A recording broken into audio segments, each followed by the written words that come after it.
100년 넘게 그것도 현역 의사로 살아온 분이 계시다면 그분의 건강 비결 궁금하지 않으신가요?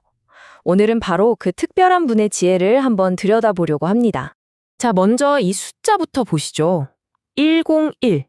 이게 바로 오늘 이야기의 주인공 다나카 요시오 박사님의 나이입니다. 놀랍게도 이 나이에도 여전히 환자들을 돌보는 현역 의사로 활동하고 계시죠? 박사님께서 항상 마음에 품고 계신다는 이 한 문장에 오늘 이야기의 모든 것이 담겨 있다고 해도 과언이 아닌데요. 지금부터 그 비밀을 하나씩 파헤쳐 보겠습니다. 그렇다면 그분의 첫 번째 비결은 뭘까요? 뭔가 대단하고 특별한 게 있을 것 같지만 의외로 아주 기본에서 출발합니다. 바로 규칙적인 생활의 힘입니다. 한번 보세요. 이게 박사님의 하루 일과표인데요. 오전 6시 반에 일어나 스트레칭으로 하루를 열고 밤 10시 반에는 어김없이 잠자리에 듭니다. 수십 년 동안 거의 변한 적이 없다고 해요. 정말 대단하죠? 이 핵심적인 순간들이 하루를 그리고 평생의 건강을 지탱해 온 겁니다. 아니 근데 에이 이게 다야? 싶으실 수도 있어요. 그냥 평범한 하루 같잖아요. 그런데 왜 이렇게 단순하고 어찌 보면 좀 엄격해 보이는 루틴이 우리 건강에 그토록 강력한 힘을 발휘하는 걸까요? 여기에는 아주 중요한 과학적인 원리가 숨어 있습니다. 우리 몸에는요, 스위치가 2개 있다고 생각하시면 쉬워요. 낮에 막 활동하고 일할 때 켜지는 긴장 스위치, 바로 교감신경이고요. 그리고 밤에 푹 쉬고 소화시킬 때 켜지는 이완 스위치, 이게 부교감신경이죠. 규칙적인 생활은 이 두 스위치가 제때 아주 부드럽게 켜지고 꺼지도록 도와주는 거예요. 삐걱거리지 않게요. 자, 이 몸속 스위치가 잘 작동하면 어떻게 될까요? 당연히 밤에 잠도 잘 오고 불면증 같은 건 생길 틈이 없겠죠. 소화도 잘 되고 몸이 받는 불필요한 스트레스도 확 줄어듭니다. 결국 이게 쌓이고 쌓여서 각종 질병의 위험까지 낮춰주는 아주 중요한 기초가 되는 겁니다. 자, 그럼 이렇게 탄탄한 루틴이라는 기반 위에 박사님은 어떤 습관들을 더했을까요? 두 번째 비결로 넘어가 보죠. 정말 놀랄 만큼 간단한 우리 몸을 위한 몇 가지 습관들입니다. 15분. 하루에 딱 이 시간만 투자하라고 박사님은 강조합니다.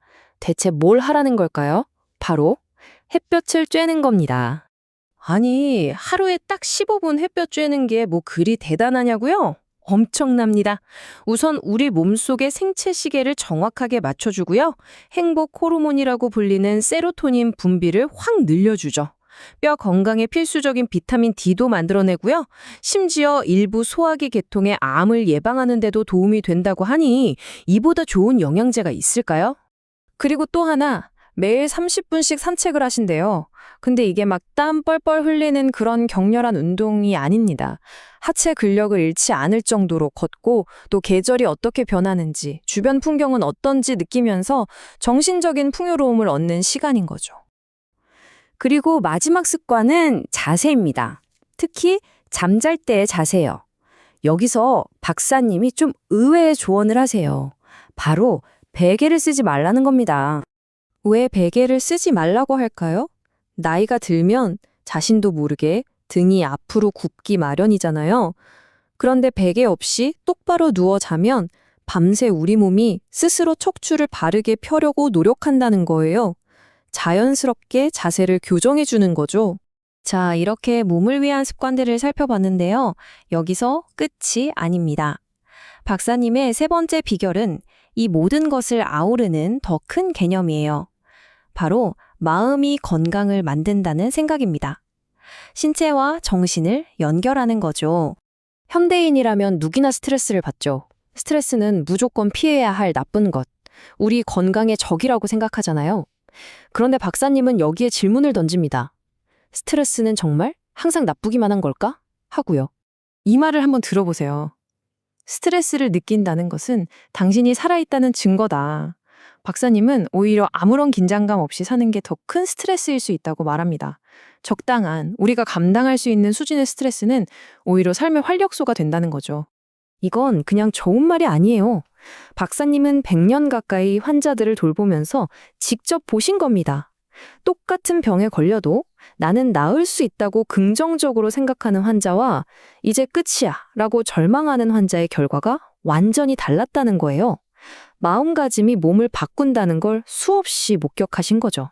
자, 지금까지 나온 이야기들, 규칙적인 생활, 간단한 습관, 긍정적인 마음. 이 조각들을 하나로 꿰는 마지막 원칙이 있습니다. 바로 티끌모아 태산의 원칙입니다. 우리한테도 아주 익숙한 속담이죠. 티끌모아 태산. 박사님은 바로 이 원리를 평생 실천해 오신 겁니다. 아주 작고 꾸준한 노력이 시간이 지나면서 정말 산처럼 거대한 결과를 만들어낸다는 거죠. 복리효과랑 비슷한 개념이라고 보시면 돼요. 이게 얼마나 강력한지 한번 보세요.